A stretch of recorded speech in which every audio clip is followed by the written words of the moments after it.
Yes, all students, a very good evening and I wholeheartedly welcome you all for Enlightened Educators. So, ಇವತ್ತು ಬಂದು we are providing many of the updates. So, result update ಅನ್ನು ಕೊಡ್ತಾ ಇದ್ದೀವಿ ಮತ್ತೆ doubt clearing session ಕೂಡ ಉಂಟು and motivational session ಕೂಡ ಉಂಟು. So, I kindly request you all to join into this channel and make sure that you watch this video, right? Yeah.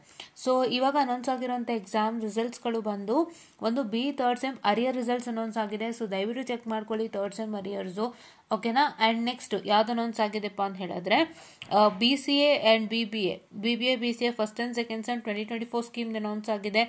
B fourth semester arrear ನಿನ್ನೆ announce ಆಯಿತು and B first and second semester ಕೂಡ ಮೊನ್ನೆ announce ಆಗಿರೋಂಥದ್ದು.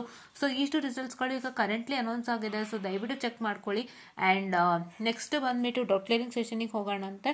So ಹಲವಾರು ಜನದ್ದು doubts ಇತ್ತು, so ಅದನ್ನ clear ಮಾಡೋಣ ಅಂತೆ ಬನ್ನಿ. ಸೊ ನೀವಿಲ್ಲಿ ನೋಡ್ತಾ ಇರ್ಬೋದಾಗಿರುತ್ತೆ. ಸೊ ನವನೀತ್ ಅವರು ಕಾಮೆಂಟ್ ಮಾಡಿದ್ದಾರೆ, ಮ್ಯಾಮ್ ನಂದು ಫೋರ್ತ್ ಸೆಮ್ಮಲ್ಲಿ ಒಂದು ಸಬ್ಜೆಕ್ಟ್ ಬ್ಯಾಕ್ ಇತ್ತು, ಅದರಲ್ಲಿ ಇಂಟರ್ನಲ್ಸ್ 20 ಕೊಟ್ಟಿದ್ದಾರೆ, ಎಕ್ಸ್ಟರ್ನಲ್ 18 ಬಂದಿದೆ, ಆದರೂ ಫೇಲ್ ತೋರಿಸ್ತಾ ಇದೆ. ಸೊ ನಿಮಗೆ ಹೆಂಗೆ ಫೇಲ್ ತೋರಿಸುತ್ತೆ ಅಂದರೆ 20 + 18 ಎಷ್ಟು 38 ಅಲ್ವಾ. ಸೊ ಅಂದರೂ ಫೇಲ್ ತೋರಿಸ್ತಾ ಇದೆ ಅಂದರೆ it is a problem with the V two people. ಅವರು ಸಣ್ಣ ಪುಟ್ಟ ಮಿಸ್ ಆಗಿ ಏನಾದ್ರು ಒಂದೊಂದು ಇದನ್ನು ಹಾಕಿರ್ತಾರೆ.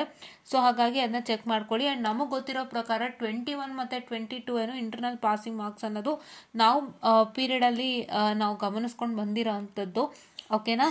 ಯಾ. ಆ್ಯಂಡ್ ನೆಕ್ಸ್ಟ್ ಏನಂತ ಹೇಳಿದರೆ 20 ಕೊಟ್ಟಿದ್ದಾರೆ, ಎಕ್ಸ್ಟರ್ನಲ್ 18. So 20 + 18 is 38. ಸೊ ಕರೆಕ್ಟಾಗಿ ನಿಮಗೆ 38 ಬಂದಿದೆ. ಸೊ ಹಾಗಾಗಿ ಅದು ಮೋಸ್ಟ್ಲಿ ನಾನು ಚೆಕ್ ಮಾಡಿ ಹೇಳ್ತೀನಿ ಏನು ಎತ್ತಾ ಅಂತಂದ್ಬಿಟ್ಟು, ಆಯಿತಾ. ಯಾಕೆಂದರೆ ನಮ್ದು ಎಲ್ಲದು ಟೋಟಲೇ 50 ಬರುತ್ತೆ, 38 ಬರಲ್ಲ ಯಾರಿಗೂ, ಟೋಟಲ್ ಮೋರ್ ದ್ಯಾನ್ 38 ಬರೋದು. ಸೊ ಹಾಗಾಗಿ ನೀವು ಕರೆಕ್ಟಾಗಿ 36 ಅಥವಾ 38 ತೊಗೊಂಡಿದ್ದೀರಾ. ನಿಮಗೆ 36 ಬಂದು ಎಕ್ಸ್ಟರ್ನಲಲ್ಲೇ 36 ಬರಬೇಕು ನಿಮಗೆ ಕರೆಕ್ಟಾಗಿ, ಅಲ್ವಾ. ಎಕ್ಸ್ಟರ್ನಲ್ ಎಕ್ಸಾಮಿನೇಷನಲ್ಲೇ ನಿಮಗೆ 36 ಬರಬೇಕು, ಹೌದಾ. ಸೊ ಅಲ್ಲಿ ನಿಮ್ಗೆ 36 ಬಂತು ಅಂದರೆ ಇಲ್ಲಿ ಕ್ಲಿಯರ್ ಆದಂಗೆ ಲೆಕ್ಕ. ಸೊ ಹಂಗಾಗಿ ಇನ್ನೊಂದ್ಸಲ ನೀವು ಕಾಲೇಜ್ನಲ್ಲಿ ಚೆಕ್ ಮಾಡ್ಕೊಂಡು ಬನ್ನಿ ಏನು ಎತ್ತ ಅಂದ್ಬಿಟ್ಟು. ನನಗೂ ಇದು ಐಡಿಯಾ ಬರ್ತಿಲ್ಲ, ಓಕೆನಾ. ಸೊ ಇಲ್ಲಿ ಇದಕ್ಕೆ ಒಬ್ಬರು ಮೆಸೇಜನ್ನು ಮಾಡಿದ್ದಾರೆ, if internal marks is 20 which bare minimum 21 is minimum but 20 is exception case. If you have 20 in internal you should score 20 in external to just pass the exam which is 40 out of 100. Correct, ಅದೇ ಹೇಳಿದ್ನಲ್ಲಪ್ಪ. ಈಗ ನಾವು 20 ನಿಮಗೆ 40ಗಿಂತ ಜಾಸ್ತಿ ಬರಬೇಕು, 38 ಬಂದರೂ ಫೇಲೇ ಕಣಪ್ಪ. ನಿಮಗೆ ಎಕ್ಸ್ಟರ್ನಲಲ್ಲೇ ಕರೆಕ್ಟಾಗಿ 36 ಬರಬೇಕು 100ಗೆ ಅಂತ ಹೇಳಿದರೆ ಲೆಕ್ಕ ಹಾಕಿ ನೀವೇ 36+ ಲೆಕ್ಕ ಹಾಕಿ, ಅಲ್ವಾ. ಸೊ ಜಾಸ್ತಿನೇ ಆಗುತ್ತೆ. ಸೊ ಹಂಗಾಗಿ ದಯವಿಟ್ಟು ಆದಷ್ಟು ಬೇಗ ನೀವು ಎಕ್ಸಾಮ್ನ ಕ್ಲಿಯರ್ ಮಾಡ್ಕೊಳ್ಳಿ ಓದ್ಕೊಂಡು, ಆಯಿತಾ. Next ma'am third sem lab result ಮಾತ್ರ ತೋರಿಸ್ತಿದೆ ಮ್ಯಾಮ್, ಲ್ಯಾಬ್ ರಿಸಲ್ಟ್ ತೋರಿಸ್ತಾ ಇದೆ. ಇವಾಗ ಆಲ್ರೆಡಿ ರಿಸಲ್ಟ್ಸ್ ಅನೌನ್ಸ್ ಆಗಿದೆ, ಚೆಕ್ ಮಾಡ್ಕೊಳ್ಳಿ. Third sem backlog. And ma'am third sem result ಬಂದಿದೆ ಬಟ್ 2018 ಸ್ಕೀಮ್ ಅವ್ರಿಗೆ ಬಂದಿಲ್ಲ, ಪ್ಲೀಸ್ ಸ್ವಲ್ಪ ಅಪ್ಡೇಟ್ ಕೊಡಿ. ಇದು 10 ಮಂತ್ಸ್ ಸಿಗೋದು, ಇಲ್ಲಿದೆ, ಹಾಂ sorry. Yeah ma'am we can give makeup exam without registering for summer semester register ಆಗುವಂತೆ ಮೇಕಪ್ ಎಕ್ಸಾಮ್ ಕೊಡ್ಬೋದು. ಸಮ್ಮರ್ ಸೆಮಿಸ್ಟರ್ ಎಕ್ಸಾಮ್ಗೂ ಮೇಕಪ್ ಎಕ್ಸಾಮ್ಗೂ ಸಂಬಂಧ ಇಲ್ಲ. ಸಮ್ಮರ್ ಸೆಮಿಸ್ಟರ್ದೇ ಡಿಫ್ರೆಂಟ್ ಎಕ್ಸಾಮು, ಮೇಕಪ್ ಎಕ್ಸಾಮೇ ಡಿಫ್ರೆಂಟ್ ಎಕ್ಸಾಮ್, ಎರಡೂ ಲಿಂಕ್ ಮಾಡಬೇಡಿ. ಸಮ್ಮರ್ ಸೆಮಿಸ್ಟರ್ ಕಲಿತು ಮೇಕಪ್ ಎಕ್ಸಾಮ್ ಬರೀಬೇಕಾ? ಖಂಡಿತ ಇಲ್ಲ. ಸಮ್ಮರ್ ಸೆಮಿಸ್ಟರ್ಗಂತಾನೆ ಸಪ್ರೇಟಾಗಿ ಇಂಟರ್ನಲ್ ಕಂಡಕ್ಟ್ ಮಾಡ್ತಾರೆ, ಅದಕ್ಕೆ ಎಕ್ಸಾಮ್ ಕೊಡ್ತಾರೆ. ನಾನು ಆಲ್ರೆಡಿ ಸಮ್ಮರ್ ಸೆಮಿಸ್ಟರ್ ಸರ್ಕ್ಯುಲರ್ ಬಗ್ಗೆ ಡಿಸ್ಕಸ್ ಮಾಡಿದಾಗ ಅವ್ರು ಸಪ್ರೇಟಾಗಿ ಕೊಟ್ಟಿದ್ದಾರೆ. Summer semester exam time table first ಮತ್ತು makeup exam for first and second semester ಎರಡು ಸಪ್ರೇಟಾಗಿ ಟೈಮ್ ಟೇಬಲ್ ಹಾಕ್ತೀವಿ ಅಂತ. So they both are separate, ಆಯಿತಾ. ಓಕೆ. ಆ್ಯಂಡ್ ನಾವು ಸೊ ಈಗ ನಾನು ಮಾತಾಡೋಕೆ ಬಂದಿರೋ ಅಂಥದ್ದು very important thing that's nothing but so motivational talk. ನಾನು ಆಲ್ರೆಡಿ ಇದನ್ನು ತುಂಬ ಸಲ ಮಾಡಿದ್ದೀನಿ. ಏನಕ್ಕೆ ಇದು ಮೋಟಿವೇಶ್ನಲ್ ಟಾಕ್ ಅಂದರೆ ತುಂಬ ಜನ ಫೇಲ್ಡ್ ಆಗಿರ್ತೀರಾ, ತುಂಬ ಜನ ಪ್ರಾಬ್ಲಮಲ್ಲಿ ತಗ್ಲಾಕೊಂಡಿರ್ತೀರಾ. ಸೊ ಅಂಥವ್ರಿಗೆ ಹೇಳ್ತಾ ಇದ್ದೀನಿ. ಯಾಕಂದರೆ ಇವಾಗ ಎಷ್ಟೋ ಜನಕ್ಕೆ ಥರ್ಡ್ ಸೆಮ್ ಅರಿಯರ್ ರಿಸಲ್ಟ್ ಬಂದಿದೆ. ಆ್ಯಂಡ್ ಏನಂತ ಹೇಳಿದ್ರೆ ಥರ್ಡ್ ಸೆಮ್ದು ಫೋರ್ತ್ ಸೆಮ್ ಅರಿಯರ್ ರಿಸಲ್ಟ್ ಬಂದಿದೆ. ಅದು ಫಸ್ಟ್ ಆ್ಯಂಡ್ ಸೆಕೆಂಡ್ ಸೆಮ್ದು ಬಂದಿದೆ. ಸೊ ಯಾರ್ಯಾರೆಲ್ಲ ಫೇಲ್ಡ್ ಆಗಿದ್ದೀರಾ ದಯವಿಟ್ಟು ಬೇಜಾರು ಮಾಡ್ಕೋಬೇಡಿ. ನಾವು ಪ್ರತಿ ಸತಿನೂ ಏನಕ್ಕೆ ಮೋಟಿವೇಶನ್ ಕೊಡ್ತೀನಿ ಗೊತ್ತಾ, ತುಂಬ ಜನ ಇನ್ನೂ ಆ ಮೋಟಿವೇಶನ್ ತೊಗೊಳ್ಳಿಕ್ಕೆ ಸಾಧ್ಯನೇ ಇಲ್ಲ. Because of your parents only, correct ಅಲ್ವಾ. ಸೊ ನಾನು ಒಂದು ಹೇಳ್ತೀನಿ, ಪೇರೆಂಟ್ಸ್ಗಳೇ ಏನು ಮಾಡ್ಬಿಡ್ತಾರೆ ಅಂದರೆ ಎಷ್ಟೋ ಸಲ ಅವ್ರು ಬೈಯೋದ್ರಿಂದ ಸ್ಟೂಡೆಂಟ್ಸ್ ಡಿಮೋಟಿವೇಟ್ ಆಗ್ಬಿಡ್ತಾರೆ. ಆ್ಯಂಡ್ ಎಷ್ಟೋ ಸತಿ they take a wrong path or a wrong way, ಅದು ನನಗೆ ಇಷ್ಟನೇ ಇಲ್ಲ, ಚೂರು ಇಷ್ಟ ಇಲ್ಲ. ಯಾಕೆಂದರೆ taking a wrong path or wrong way will end your life ಅಷ್ಟೇ. ಬಟ್ ವಾಟ್ ಅಲ್ವಾ, ನೀವೀಗ ಮುಂದಕ್ಕೆ ಏನೋ ಒಂದು ಒಳ್ಳೇದಾಗ್ತಿರುತ್ತೆ, ಅದನ್ನು ನೀವು ಇಲ್ಲೇ ಸ್ಟಾಪ್ ಮಾಡಿಬಿಡ್ತೀರಾ. ಏನೋ ಒಂದು ಕೆಟ್ಟದಾಯಿತು ಅಂತ ಇಡೀ ಪೂರಾ ಜೀವನನೇ ಕೆಟ್ಟದಾಗುತ್ತೆ ಅಂತ if you think it's very wrong.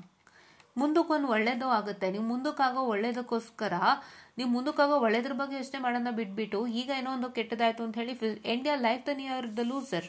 Correct ಅಲ್ವಾ? ನೀವು ಲೈಫ್ ಎಂಡ್ ಮಾಡ್ತಿದ್ದೀರಾ ಅಂದರೆ ನಾನು ಹೇಳಿತನ ಅಂತಲೇ ಹೇಳೋದು, ಇನ್ನೇನು ಹೇಳಲ್ಲ. ಹೆದರ್ಕೊಂಡು ನನ್ನ ಕೈಲಿ ಏನೂ ಆಗಲ್ಲ ಏನೋ ಒಂಥರ ಥಿಂಕಿಂಗ್ ಮಾಡಿ ಬಿಟ್ಬಿಡ್ತೀರಾ ಲೈಫ್ ನನ್ನ ಹತ್ರನೇ ಬರೋದು. ಸೊ ಅದಕ್ಕೆ ದಯವಿಟ್ಟು ಅಂಥ ಕೆಲಸ ಎಲ್ಲ ಮಾಡಬೇಡಿ. Don't just try to get into a ಡಿಪ್ರೆಷನ್ಗೆ ಹೋದ್ರೂ ಕಷ್ಟ ಇದೆ. Because I've seen my friend who got into depression and she couldn't even clear her engineering. ನಾನು ಏನೇ ಕೇಳ್ತಿದ್ದೀನಿ ಗೊತ್ತಾ, ನೀವೇ ತಪ್ಪು ಮಾಡ್ಕೋತೀರಾ. ನಾನು ಎದು ನಿಲ್ಲಬೇಕು, ನಾನು ಕ್ಲಿಯರ್ ಮಾಡಬೇಕು, ನನಗೆ ಏನೇನು ಫೇಲ್ ಆಗಿತ್ತು ಅದನ್ನ ಪಾಸ್ ಮಾಡಬೇಕು ಅನ್ನೊಂದು ರೀತಿಯಾಗಿ ನೀವು ಯೋಚನೆ ಮಾಡ್ತೀರಾ ಅನ್ನೋದಾದರೆ ನೀವು ಜೀವನದಲ್ಲಿ ಗೆಲ್ತೀರಾ. ನೀವು ಏನೋ ಪ್ರಾಬ್ಲಮ್ ಆಗೋಯ್ತು, ಫೇಲ್ ಆಗೋಯ್ತು ಅಂತ ಡಿಪ್ರೆಷನ್ ಆಗಿ ಕೂತ್ರೆ ಪ್ರಯೋಜನ ಇಲ್ಲ. Depression is not a solution and ending a life is also not a solution to your problem. Correct ಅಲ್ವಾ? ಹೌದಲ್ವಾ? ನಿಜ ತಾನೆ? ನೀವೀಗ ಸಡನ್ನಾಗಿ ಏನೋ ಇದು ಮಾಡಿಬಿಟ್ಟು ನನಗೆ ಮನಸ್ಸು ಸರಿ ಇಲ್ಲ, ನನಗೆ ಪ್ರಾಬ್ಲಮ್ ಆಯಿತು, ಫುಲ್ಲು ನಾನು ಫೇಲ್ ಮಾಡ್ಕೊಂಡೆ ಅಂತ ನೀವು ಏನೋ ಯೋಚನೆ ಮಾಡಿ ಒಂದು ಡಿಪ್ರೆಷನ್ಗೆ ಹೋಗೋದು, ಸುಮ್ಮನೆ ಕೂತ್ಕೊಂಡ್ಬಿಡೋದು, ಮಂಕಾಗಿದ್ದೆಲ್ಲ ನೀವು ಮಾಡ್ತಾ ಹೋದರೆ ನಿಮಗೇನು ಸಿಗುತ್ತೆ? ನೀವೇನು ಮಾಡ್ದಂಗೆ ಆಯಿತು? ನೀವೇನು ಮಾಡ್ದಂಗೆ ಆಗಲಿಲ್ಲ. ಬೇಜಾರು ಮಾಡ್ಕೊಂಡು ಕೂರೋದ್ರಿಂದ ಐ ಸೇ ದಟ್ ಸಮಸ್ಯೆಗಳ ಪರಿಹಾರ ಆಗಲ್ಲ. ನೀವು ಕೂತು ಎಲ್ಲಿ ಏನು ಪ್ರಾಬ್ಲಮ್ ಆಯಿತು ಅಂತ ನೀವು ಯೋಚನೆ ಮಾಡಬೇಕು. Because it is all from your end. ಆಯಿತಾ? ಇವಾಗ ನೀವು ಟೀಚರ್ನ ಈಸಿಯಾಗಿ ಬ್ಲೇಮ್ ಮಾಡ್ಬಿಡ್ಬೋದು, ಬಟ್ ಅದು ಮಾಡಿದ್ರೂ ಪ್ರಯೋಜನಕ್ಕೆ ಬರೋಲ್ಲ. ಬಿಕಾಸ್ ಅವ್ರದ್ದು ಅದೇ ಇದು ಆ್ಯಂಡ್ ಅವ್ರು ಅದರಲ್ಲೇ ಹೋಗ್ತಾನೆ ಇರ್ತಾರೆ. ಕರೆಕ್ಟ್ ಅಲ್ವಾ? ಸಿಂಪಲಾಗಿ ಹೇಳ್ತೀನಿ, ಅವ್ರದ್ದು ಅದೇ ಇದು. ಅವರು ಇದು ಒಬ್ರಿಗೆ ಅಂತಲ್ಲ, ಆಲ್ಮೋಸ್ಟ್ ಸುಮಾರು ಜನ ಇದೇ ಥರ ಫೇಸ್ ಮಾಡಿರ್ತಾರೆ ಟೀಚರ್ಸ್ ಹತ್ರ. ನೀವು ಅವ್ರನ್ನ ಬ್ಲೇಮ್ ಮಾಡ್ತಾ ಕೂತ್ರೂ ಪ್ರಯೋಜನ ಇಲ್ಲ. ಎಷ್ಟೋ ಸತಿ ಐ ಹ್ಯಾವ್ ಆಲ್ಸೋ ಸೀನ್, ನಾನು ಎಷ್ಟೋ ಸತಿ ಟೀಚರ್ಸ್ ಕ್ಲಾಸ್ ಮಾಡಿಲ್ಲ ಅಥವಾ ಏನೋ ಪ್ರಾಬ್ಲಮ್ ಮಾಡೋದು ಅಂತ ಬ್ಲೇಮ್ ಮಾಡಿದರೆ ಅವ್ರನ್ನ ಬ್ಲೇಮ್ ಮಾಡಿ ಪ್ರಯೋಜನ ಇಲ್ಲ. ಈಗ ಯಾರನ್ನ ಬ್ಲೇಮ್ ಮಾಡಿದ್ರು ವೇಸ್ಟ್ ಅಂತ ಹೇಳೋರು my father. But that's obviously true. Because ಇವಾಗ ಅವ್ರೇನೂ ಮಾಡ್ತಾ ಇಲ್ಲ ಅಂದರೆ ಇದೆಲ್ಲ ಕಡೆನೂ ಪ್ರಾಬ್ಲಮ್ಮೇ. You have to start with your work ಅಲ್ವಾ? ಯಾರೋ ಮಾಡ್ತಾ ಇಲ್ಲ, ಅವ್ರ ಡ್ಯೂಟಿ ಅವ್ರು ಮಾಡಬೇಕು, ಬಟ್ ಅವ್ರು ಮಾಡ್ತಾ ಇಲ್ಲ ಅಂತ ಅಂದ್ಬಿಟ್ಟು ನೀವು ಖಾಲಿ ಕೂತ್ರೆ ಅದು ತಪ್ಪಾಗುತ್ತೆ. ನೀವು ನಿಮ್ಮ ಜವಾಬ್ದಾರಿಗಳನ್ನ ಮಾಡಲೇಬೇಕಲ್ವಾ? ಟೀಚರ್ಸ್ ಡ್ಯೂಟಿ ಅದು ಮೇನ್ ಥಿಂಗ್. ಟೀಚರ್ಸ್ ಡ್ಯೂಟಿ ಏನು, ಸ್ಟೂಡೆಂಟ್ನ ಚೆನ್ನಾಗಿ ಟ್ರೀಟ್ ಮಾಡಬೇಕು. ಯಾವುದೇ ಒಂದು student irrespective of there academic background. ಈಗ ಎಷ್ಟೋ ಜನ ಪುವರ್ ಇರ್ತಾರೆ ಅಕಾಡೆಮಿಕ್ ಬ್ಯಾಕ್ಗ್ರೌಂಡಲ್ಲಿ, ಎಷ್ಟೋ ಜನ ಹೈ ಇರ್ತಾರೆ. ಸೊ ಹೆಂಗೆ ಗೊತ್ತಾ, ಹೈ ಇರೋರನ್ನ ಮಾತಾಡ್ಸೋ ರೀತಿ ಬೇರೆ ಇರುತ್ತೆ. ಎಷ್ಟೋ ಜನ ಟೀಚರ್ಸ್ ಲೋ ಇರೋರ ಹತ್ರ ಮಾತಾಡೋವಂಥ ಒಂದು ರೀತಿ ಬೇರೆ ಆಗಿರುತ್ತೆ. ಲೋ ಇರೋರ ಹತ್ರ ಅವ್ರು ಹೆಂಗೆ ಅನ್ಕೊಂಡ್ಬಿಡ್ತಾರೆ ಅಂದರೆ ಇವ್ರು ಓದಲ್ಲೇ ಇವ್ರು ತೊಗೊಳಲ್ಲ ಅಂತ, ಮಾರ್ಕ್ಸ್ ತೊಗೊಳಲ್ಲ ಅಂತ. ಹೈ ಇರೋರಾದರೆ ಹೇಳ್ದಂಗೆ ಕೇಳ್ತಾರಲ್ಲ, ಅವ್ರ ಹತ್ರ ಸ್ವಲ್ಪ ಇದಾಗಿರ್ತಾರೆ, ಅಂದರೆ ಚೆನ್ನಾಗಿರ್ತಾರೆ. ಅದು ನಾನು ತುಂಬ ಗಮನಿಸಿದ್ದೀನಿ. ಟು ಬಿ ಫ್ರಾಂಕ್ ನಾನು ಗಮನಿಸಿದ್ದೀನಿ. But what is the matter is that is not fair, that's unfair. ಹೌದಾ? Where is equality? ಅಲ್ಲಿ ಎಲ್ಲೂ ಈಕ್ವಾಲಿಟಿ ಬರೋದೇ ಇಲ್ಲ. ಆ ಥರ ಎಲ್ಲ ಮಾಡ್ತಿರ್ತಾರೆ ಟೀಚರು, ಆ ಥರ ನಿಮ್ಗೆ ನೋಡ್ತಿರ್ತಾರೆ. ನಿಮಗೆ ಕೆಲವೊಂದು ಸತಿ ಅವ್ರು ಕ್ಲಾಸಸ್ಸೇ ಮಾಡೋದಿಲ್ಲ, ಏನೋ ಒಂದು ಮಾಡಿಬಿಟ್ಟು ಹೋಗ್ತಿರ್ತಾರೆ. ಈ ಥರ ಎಲ್ಲ 1000 ಇದ್ರೂ ಕೂಡ you have to understand it's all happening in each and every college guys. ಎಲ್ಲರೂ ಒಂದೇ ಥರ ಇರೋದಿಲ್ಲ ಆ್ಯಂಡ್ ಎಲ್ಲರೂ ಈಕ್ವಲ್ ಆಗಿ ಟ್ರೀಟ್ ಮಾಡೋ ಟೀಚರ್ಸ್ ಇರೋದೇ ಇಲ್ಲ. ಆಲ್ಮೋಸ್ಟ್ ಎಲ್ಲ ಕಡೆ ಕ್ಲಾಸಸ್ ಮಾಡಲ್ಲ, ಏನೂ ಹೇಳ್ಕೊಡೋದಿಲ್ಲ, ಅಷ್ಟು ಕನೆಕ್ಷನ್ ಇರಲ್ಲ ಟೀಚರ್ ಸ್ಟೂಡೆಂಟ್ಸ್ಗೆ. ಆಲ್ಮೋಸ್ಟ್ ಸುಮಾರು ಕಾಲೇಜ್ಗಳಲ್ಲಿ ಹಾಗೆ ಇರುತ್ತೆ. ಹಂಗಂತ ಅಂದ್ಬಿಟ್ಟು ನಾವು ನಮ್ಮದನ್ನ ಬಿಡಬಾರ್ದು. ನಾವು ಅಟ್ಲೀಸ್ಟ್ ಪ್ರಯತ್ನ ಮಾಡಲೇಬೇಕಲ್ವ at the end. My dad ಯಾವಾಗಲೂ ಹೇಳ್ತಿರ್ತಾರೆ, ನಮ್ಮ ತಂದೆ ಒಂದೇ ಹೇಳೋದು, ಎಲ್ಲರ ಹತ್ರನೂ ಒಂದೇ ಹೇಳೋದು. ಏನು ಗೊತ್ತಾ, I will tell you promptly. ಏನು ಗೊತ್ತಾ, ಕ್ಲಾಸಸ್ಸು ಅವರು VTUನವ್ರು ಕ್ಲಾಸಸ್ ಮಾಡ್ತಾರೋ ಬಿಡ್ತಾರೋ ಗೊತ್ತಿಲ್ಲ, ಕಾಲೇಜಲ್ಲಿ ಕ್ಲಾಸಸ್ ಮಾಡ್ತಾರೋ ಬಿಡ್ತಾರೋ ಗೊತ್ತಿಲ್ಲ, ಯಾವ ಮಾಡಿಲ್ವೋ ಬಿಟ್ಟಿಲ್ವೋ ಗೊತ್ತಿಲ್ಲ, ಬಟ್ ಎಲ್ಲದಕ್ಕೂ ಕ್ವಶನ್ ಪೇಪರ್ದಲ್ಲಿ ಕ್ವಶನ್ಸ್ ಕೊಡ್ತಾರೆ. ಅವ್ರು ಅದೇ ಹೇಳೋದು ಯಾವಾಗಲೂ. ಯಾಕೆ ಗೊತ್ತಾ, ಅದು ಹಿ ಅಂಡರ್ಸ್ಟ್ಯಾಂಡ್ಸ್ ದಟ್ ಥಿಂಗ್. ಆಯಿತಾ? ಎಲ್ಲನೂ ಇವ್ರು ಅಟೆಂಪ್ಟ್ ಮಾಡಲೇಬೇಕು ಅಂತ. So that is what is the problem wise. ನಿಮ್ಮ ಕ್ಲಾಸ್ ಮಾಡ್ತಾರೋ ಬಿಡ್ತಾರೋ ಅವ್ರಿಗೆ ಗೊತ್ತಾ, ಈ ಕಾಲೇಜಲ್ಲಿ ಇಷ್ಟು ಮಾಡಿದ್ದಾರೆ, ಈ ಕಾಲೇಜಲ್ಲಿ ಇಷ್ಟು ಮಾಡಿಲ್ಲ ಅನ್ನೋದು ಅವ್ರಿಗೆ ಗೊತ್ತಾ? ಅದು ಗೊತ್ತಿಲ್ಲ. ಅವ್ರು 5ಕ್ಕೆ 5 ಮಾಡೋದು ಕೊಡ್ತಾರೆ, ನಿಮಗೆ ಯಾವುದಾಗಿದೆ ಅದು ಬರ್ರಿ, ಆಗದಿರೋದಿಲ್ಲ ಅನ್ನೋ ಥರ ಇದು ಮ್ಯಾಟರು. ಬಟ್ ಆದ್ರೂ ನಾನೇನು ಹೇಳೋದು ಗೊತ್ತಾ, ನೀವು ಮಾಡಿಲ್ಲ ಅಂತ ಅಂದ್ಬಿಟ್ಟು ಅವ್ರು ಯಾವ ಮಾಡಿಲ್ನೋ ಕಡಿತ ಮಾಡಲ್ಲ. ಕರೆಕ್ಟ್ ಅಲ್ವಾ? ಅದೇ ನನ್ನ ಡ್ಯಾಡ್ ಹೇಳ್ತಿದ್ದು, ಯಾವ ಮಾಡಿಲ್ಲ ಅವ್ರು ಕಡಿತ ಮಾಡಲ್ಲ, ಇವ್ರು ಮಾಡಿಲ್ಲ ಅಂದರೂ ಅಲ್ಲಿ ಕೊಡ್ತಾರೆ. ದಟ್ ಈಸ್ ರೈಟ್ ಅಲ್ವಾ?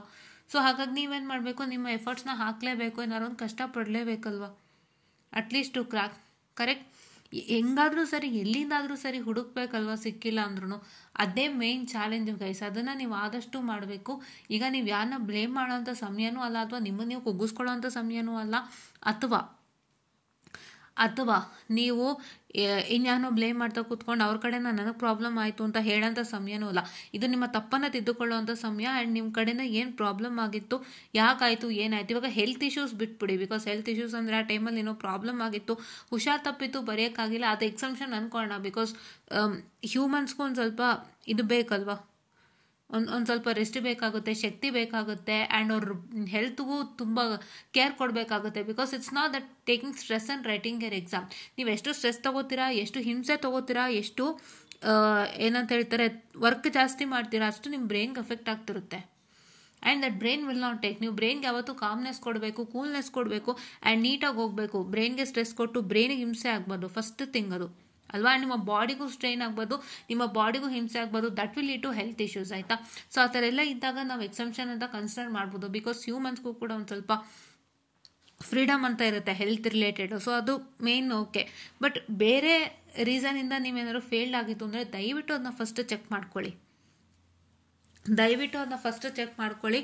ನೀವು ಯಾವುದೇ ಕಾರಣಕ್ಕೂ ಕುಗ್ಗಿ ಹೋಗೋವಂಥ ಅವಶ್ಯಕತೆ ಇಲ್ಲ. ನಾನು ಅದಕ್ಕೆ ಹೇಳ್ತಾ ಇರೋಂಥದ್ದು, ಎಲ್ಲ ರಿಯಾಲಿಟಿನೂ ಇಲ್ಲಿ ಒಪ್ಪಿಸ್ಬಿಟ್ಟಿದ್ದೀನಿ. ನಾನು ಏನು ರಿಯಾಲಿಟಿನೂ ಬಿಟ್ಟಿಲ್ಲ. I have not left any of the reality. I am keeping all the reality in front of you. Correct ಅಲ್ವಾ.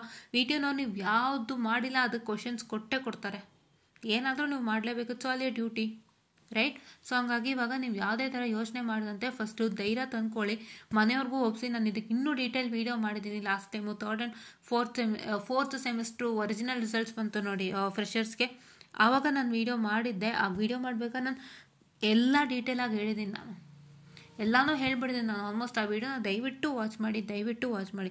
ಅದರಲ್ಲಿ ನಾನು ಹೇಳಿರೋದು ಒಂದೇ, ಪೇರೆಂಟ್ಸ್ ಪ್ರೆಷರ್ ಎಷ್ಟು ಮಟ್ಟಕ್ಕೆ ಮಕ್ಕಳಲ್ಲಿ ಬರುತ್ತೆ, ಆ್ಯಂಡ್ ಎಷ್ಟು ಮಟ್ಟಕ್ಕೆ ಮಕ್ಕಳಲ್ಲಿ ಬರುತ್ತೆ ಪೇರೆಂಟ್ಸ್ ಪ್ರೆಷರು, ಆ್ಯಂಡ್ ಅದರಿಂದ ಮಕ್ಕಳು ಎಷ್ಟು ನೊಂದ್ಕೊತಾರೆ ಅಂತ. ಬಿಕಾಸ್ ಮನೆಯಲ್ಲಿ I also even told how societal pressure is making your parents to come and lash out of you for what is happening with you. ಅಂದರೆ ಈಗ ನಿಮಗೇನೋ ಮಾರ್ಕ್ಸ್ ಕಮ್ಮಿ ಬರ್ತಿರುತ್ತೆ, ಆ್ಯಂಡ್ ಸೊಸೈಟಿಯಲ್ಲಿ ತುಂಬ ಪ್ರೆಷರ್ ಇರುತ್ತೆ. ನನ್ನ ಮಗಂಗೆ ಜಾಸ್ತಿ ಬಂತು, ನಿಮ್ಮ ಮಗಂದು ಏನಾಯಿತು ಅಂತ ಕೇಳಿ as though many parents are not even doesn't know how to patch up. Because ಅವ್ರ ಸುತ್ತಮುತ್ತ ಅವ್ರ ರಿಲೇಷನ್ಸ್ ಇವರೆಲ್ಲ ಚೆನ್ನಾಗಿ ಪ್ಯಾಚಪ್ ಮಾಡ್ತಿರ್ತಾರೆ. ಅವ್ರ ಮನೇಲಿ ತುಂಬ ಅಂದರೆ ಅವ್ರ ಮನೆ ದೋಸೆಲಿ ಸಿಕ್ಕಾಪಟ್ಟೆ ತೂತಿದ್ರು, ನನ್ನ ದೋಸೆಲಿ ತೂತೇ ಇಲ್ಲ, ನನ್ನ ದೋಸೆ ಫುಲ್ಲು ನೀಟಾಗಿದೆ, ಒಂದು ತೂತು ಇಲ್ಲ ಅನ್ನೋ ಥರ ತೋರಿಸ್ಕೊತಾರೆ. But as though many parents doesn't know how to even do it. So they just take that pressure from the society, come out and come to home and like ಅದನ್ನು they lash out to you people. ಮಕ್ಳ ಹತ್ರ lash out ಮಾಡ್ತಾ ಇರೋದು 200% ನಾನು ತುಂಬ ಗಮನಿಸಿದ್ದೀನಿ. ಅದು lash out ಮಾಡಿಬಿಡ್ತಾರೆ. So ಆ ರೀತಿಯಾಗಿ ಪ್ರಾಬ್ಲಮ್ ಆಗೋದ್ರಿಂದ ನಿಮಗೂ ಅದೆಲ್ಲ ಒಂಚೂರು ಹರ್ಟ್ ಆಗುತ್ತೆ. ಸೊ ದಯವಿಟ್ಟು ನೀವು ಒಂದು ಕೆಲಸ ಮಾಡಬೇಕು, ಫಸ್ಟು ನಿಮ್ಮನ್ನು ನೀವು ಸಮಾಧಾನ ಮಾಡ್ಕೊಳ್ಳಿ. ನಿಮ್ಮನ್ನು ನೀವು ಪೇರೆಂಟ್ಸ್ ಹತ್ರ ಕನ್ವಿನ್ಸ್ ಮಾಡಿ ಮಾತಾಡಿ ಹೇಳಿ ಪೇರೆಂಟ್ಸ್ಗೆ, ನನ್ನ ಕಡೆಯಿಂದ ಈ ಥರ ಆಗಿತ್ತು, ಸೊ ಹಂಗಾಗಿ ನಾನು ಮಾಡೋಕ್ಕಾಗಿಲ್ಲ, ನೆಕ್ಸ್ಟ್ ಟೈಮ್ ನಾನು ಮಾಡ್ತೀನಿ ಅಂತ try to convince your parents. Try to make sure that they don't even lash out at you. Because ಅವ್ರು ಎಷ್ಟು ಲ್ಯಾಶ್ ಔಟ್ ಆಗ್ತಾರೆ ಆ್ಯಂಡ್ ಎಷ್ಟು ನಿಮ್ಮ ಹತ್ರ ಗಲಾಟೆ ಮಾಡ್ತಾರೆ, ಎಷ್ಟು ನಿಮ್ಮ ಹತ್ರ ಜಗಳ ಮಾಡ್ತಾರೆ, ಅಷ್ಟು ನಿಮ್ಮ ಮೈಂಡ್ ಕೂಗೋಗುತ್ತೆ. ನಿಮಗೀಗ ಬೇಕಾಗಿರೋದು ನಿಮ್ಮ ಪೇರೆಂಟ್ಸ್ ಸಪೋರ್ಟೇ. ನಿಮ್ಮೊಂದು ಬೈದೆ ನಿಮ್ಮನ್ನ ಆದಷ್ಟು ಪ್ರೋತ್ಸಾಹಿಸಿ ಏನು ದಾರಿ ಮಾಡ್ಬೋದು ಮುಂದಕ್ಕೆ, ಯಾಕೆ ನಮ್ಮ ಮಗುಗೆ ಈ ಥರ ಆಗ್ತಿದೆ ಅನ್ನೋದನ್ನ ಯೋಚನೆ ಮಾಡಿ ಅದಕ್ಕೆ ಒಂದು ಒಳ್ಳೆ ಪರಿಹಾರ ಕಂಡುಕೊಂಡು ಆ ಪರಿಹಾರದ ಮಾರ್ಗನ ಅಚ್ಚುಕಟ್ಟಾಗಿ ನಡ್ಸ್ಕೊಡ್ತಾರಲ್ಲ parents. So that is what is you all required, ಆಯಿತಾ. ಎಷ್ಟೋ ಸಲ ನಿಮಗೂ ಕೆಲವೊಂದು ವಿಷಯಗಳು ಗೊತ್ತಾಗಲ್ಲ, ಪೇರೆಂಟ್ಸ್ಗೂ ಒಂದೊಂದ್ಸತಿ ಅರ್ಥ ಆಗ್ಬಿಡುತ್ತೆ. ಅದನ್ನು ಅವ್ರು ಅರ್ಥ ಮಾಡ್ಕೊಂಡು ನಿಮ್ಗೆ ಎಷ್ಟು ಮಟ್ಟಕ್ಕೆ ಪರಿಹಾರ ಕೊಡ್ತಾರೆ ಅಷ್ಟು ಒಳ್ಳೆಯದು. ಸೊ ದಯವಿಟ್ಟು ನಿಮ್ಮ ಪೇರೆಂಟ್ಸ್ ಹತ್ರ ಆದಷ್ಟು ಜಗಳ ಮಾಡ್ದಂತೆ, ಆದಷ್ಟು ಬೈಸ್ಕೊಳ್ದಂತೆ try to convince them and make sure that you will be the best in the future ಅಂತ ಕನ್ವಿನ್ಸ್ ಮಾಡಿ ನೀವು ಆದಷ್ಟು ಒಳ್ಳೆ ಪರಿಹಾರನ ಕಂಡುಕೊಳ್ಳಿ. ಮೂವರು ಕೂತು ಮಾತಾಡಿ ಆಗಿರೋ ಪ್ರಾಬ್ಲಮ್ಗೆ ಒಳ್ಳೆ ರೀತಿ ಪರಿಹಾರ ಕಂಡುಕೊಳ್ಳಿ. ಕೆಟ್ಟ ರೀತಿ ಪರಿಹಾರಕ್ಕೆ ಹೋಗಲೇಬೇಡಿ. ಅದೊಂದು ಎಕ್ಸ್ಪೀರಿಯೆನ್ಸ್ ನನಗಾಗಿದೆ. ಸೊ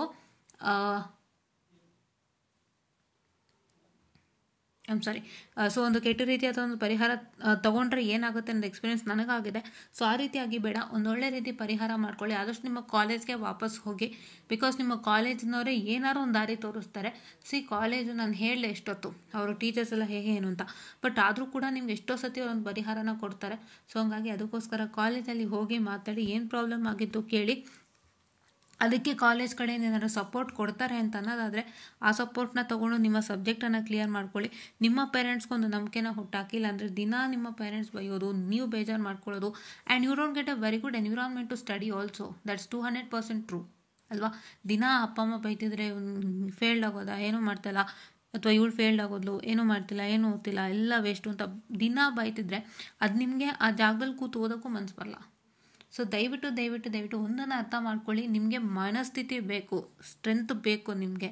ಯಾವ ಕಡೆಯಿಂದನೂ ಭಯದಂತೆ ನಿಮಗೆ ಒಂಥರ ಬ್ಯಾಕ್ ಬೋನಲ್ಲಿ ಸಪೋರ್ಟ್ ಬರ್ತಾನೆ ಇರಬೇಕು. ನಾನು ಮಾಡ್ತೀನಿ, ನನ್ನ ಕೈಲಾಗುತ್ತೆ, ನನಗೇನೋ ಒಂದು ದಾರಿ ಸಿಗ್ತದೆ ಅನ್ನೋ ಥರ ಇರಬೇಕು ಹೊರತು you should not have an environment where you are getting scolded from every point of the time. And ಆ ಸ್ಕೋಲ್ಡಿಂಗು ನಿಮ್ಮನ್ನು ಆದಷ್ಟು ಕೆಳಗೆ ಹೋಗ್ಲಿಕ್ಕೆ ಟ್ರಿಗರ್ ಮಾಡ್ತಿದೆ ಆ್ಯಂಡ್ ನಿಮ್ಮ ಮನಸ್ಸನ್ನು ಕುಗ್ಗಿಸ್ತಾ ಇದೆ. ಆ ಥರದ್ದು ಬೇಡ ನಿಮಗೆ. ಸೊ ಆ ಎನ್ವಿರಾನ್ಮೆಂಟ್ನ ತಂದ್ಕೋಬೇಡಿ. ಏನಿದ್ರೂ ನಿಮ್ಗೆ ಎಲ್ಲ ಕಡೆನೂ ಪಾಸಿಟಿವಿಟಿ ಇರಬೇಕು, ಎಲ್ಲ ಕಡೆನೂ ಧೈರ್ಯ ತುಂಬುವಂಥ ಎನ್ವಿರಾನ್ಮೆಂಟ್ ಇರಬೇಕು. ಈಗ ನಿಮ್ಮ ಕೆಲಸ ಏನಂದರೆ ನಿಮ್ಮ ಪೇರೆಂಟ್ಸ್ನ ಆದಷ್ಟು ಕನ್ವಿನ್ಸ್ ಮಾಡಿ ಎಲ್ಲ ರೀತಿಯಿಂದನೂ I would be better in the future ಅಂತ ಹೇಳಿಬಿಟ್ಟು ನಿಮ್ಮ ಪೇರೆಂಟ್ಸ್ ಜೊತೆ ಡಿಸ್ಕಸ್ ಮಾಡಿ ಒಂದು ಒಳ್ಳೆ ಪರಿಹಾರ ಕಂಡುಕೊಂಡು ಬೇಗ ಸಬ್ಜೆಕ್ಟ್ ಕ್ಲಿಯರ್ ಮಾಡ್ಕೊಳ್ಳಿ. ಆ್ಯಂಡ್ ಅದಷ್ಟೇ ಅಲ್ಲದಂತೆ ನಿಮ್ಮ ಕಡೆಯಿಂದ ಈ ಸಲ ಆಗಿರೋಂಥ ಫಾಲ್ಟ್ಸ್ಗಳು ಕೂಡ ಚೆಕ್ ಮಾಡಿಬಿಟ್ಟು ಫಾಲ್ಟ್ಸ್ನ ನೆಕ್ಸ್ಟ್ ಟೈಮ್ ಕರೆಕ್ಟ್ ಮಾಡ್ಕೊಳ್ಳಿ. ಇಲ್ಲ in case if you have done very well, tell them that ನಾನು ಚೆನ್ನಾಗಿ ಮಾಡಿದ್ದೆ, ಮಾರ್ಕ್ಸ್ ಕೊಟ್ಟಿಲ್ಲ, ರಿವ್ಯಾಲ್ಯೂಷನ್ ಹಾಕ್ತೀನಿ ಅಮ್ಮ ಅಂತೇಳಿ ಅದನ್ನು ಅಪ್ಲೈ ಮಾಡಿ. ಸೊ ಈ ರೀತಿಯಾಗಿ ನಿಮ್ಮ ಜೀವನವನ್ನು ನೀವು ಮೂವ್ ಮಾಡ್ಕೊಂಡು ಹೋಗಿ.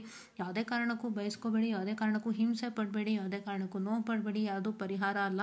ಸೊ ಕುಗ್ಗೋಗಿರೋ ಜಾಗದಲ್ಲೇ ಹೇಳೋ ಅಂಥದ್ದೊಂದು ಇದೆಯಲ್ಲ, ಸೊ ದಟ್ಸ್ ಅ ಗ್ರೇಟ್ನೆಸ್. ಓಕೆನಾ. ಸೊ ಅದಕ್ಕೆ ಹೇಳೋದು, ದೊಡ್ಡ ಮಹಾನ್ ವ್ಯಕ್ತಿಗಳು ಯಾರೂ ಡೈರೆಕ್ಟಾಗಿ ನಿಮಗೆ 100/100 ತೆಗೆದು ನುಗ್ದವ್ರಲ್ಲ. 100/100 ತೆಗೆದು ಯಾರೂ ನುಗ್ದವರಲ್ಲ. ಎಲ್ಲರೂ ಒಂದು ಅಪ್ಸ್ ಆ್ಯಂಡ್ ಡೌನ್ಸ್ ನೋಡೇ ಬಂದಿರೋರು. ಅಪ್ಸ್ ಆ್ಯಂಡ್ ಡೌನ್ಸ್ ನೋಡಿ ಬಂದವರು ಇವತ್ತು ಒಂದು ಒಳ್ಳೆ ಪೊಸಿಷನ್ಲಿದ್ದಾರೆ. ಅದನ್ನ ಅರ್ಥ ಮಾಡಿಸಿ ನೀವು ಆದಷ್ಟು ಬೇಗ ಒಂದು ಒಳ್ಳೆ ರೀತಿಯಿಂದ ಎಲ್ಲ ಕೆಲಸಗಳನ್ನೂ ಮಾಡ್ಕೊಳ್ಳಿ ಅಂತ ನಾನು ಹೇಳ್ತಾ I just want to say all and thank you.